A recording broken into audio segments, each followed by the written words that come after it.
Good morning, good afternoon, good evening, wherever you are, whatever time it is. Thank you very much again for stopping by.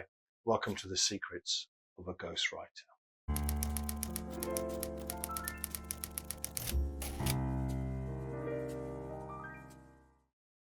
going to talk about something absolutely fundamental, but also something that you spend far too much time thinking about.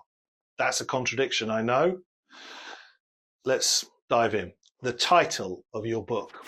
This is quite interesting because some people will come to me as a ghostwriter and they'll say, I've got a great title for my book.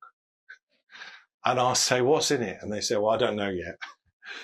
And I think, yeah, that is a great title. And it can almost encourage you to write a book at any costs. But at least that person has kudos and credibility because the creative juices have begun. In my experience, it is quite rare for someone to come with a title. Here's your title. These are the notes. Off you go. And in the early conversations I have with potential clients, a lot of people will say, I don't have a title yet, as though it's a big drama. If you're writing a book of 80,000 words or whatever, we're talking about less than 10, aren't we? Yes, of course. It is the name in lights syndrome. The title is the biggest calling card for the book when it comes to selling it. I get it. Don't create a pressure situation for yourself where this plays on your mind. I find that a title will find me. So, an example, I wrote a book for an entrepreneur. And the book has three strands, really. Adoption, business, and a legal fight. There's one theme that runs through the book, and it is essentially the scars of the past. The scars of the past are holding back her future. And I must have been 30, 40,000 words into writing this, and I found myself writing the scars of the past. And I thought, that's it, that's the title. So it found me. And I think that often happens. And you know when you get it. I mean, you can go to the pub and say, I'm writing this book. What do you think? People go, oh, what about this? And you go, nah, it's not quite. It's not quite. And there's a lot of it's not quite about it. But when the title comes to you, that's it. It's so clear. Now, there's another point that I really want to make about titles. And I don't know if somebody wise told me this or if I worked it out, but honestly, this is a piece of gold dust, this information. If you go and look on Amazon, you'll see plenty of examples of this.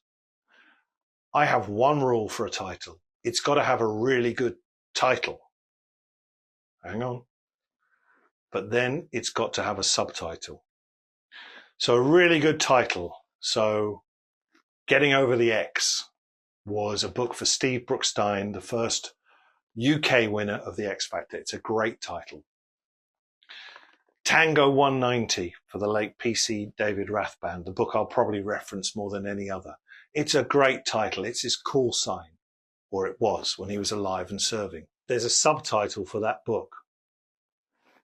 The Gateshead shootings. Gateshead is Newcastle upon Tyne, if you're not from the UK, in the northeast of England.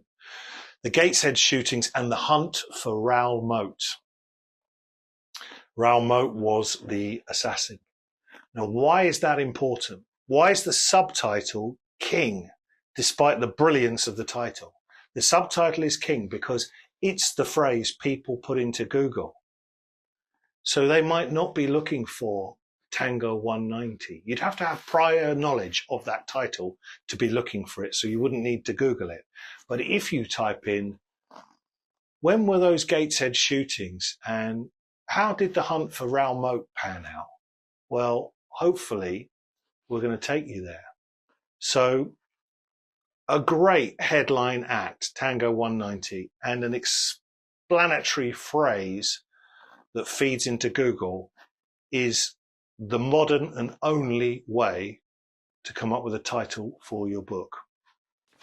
I really hope that helps. I really think it should do. And I'll see you next time when the secrets of a ghostwriter continues.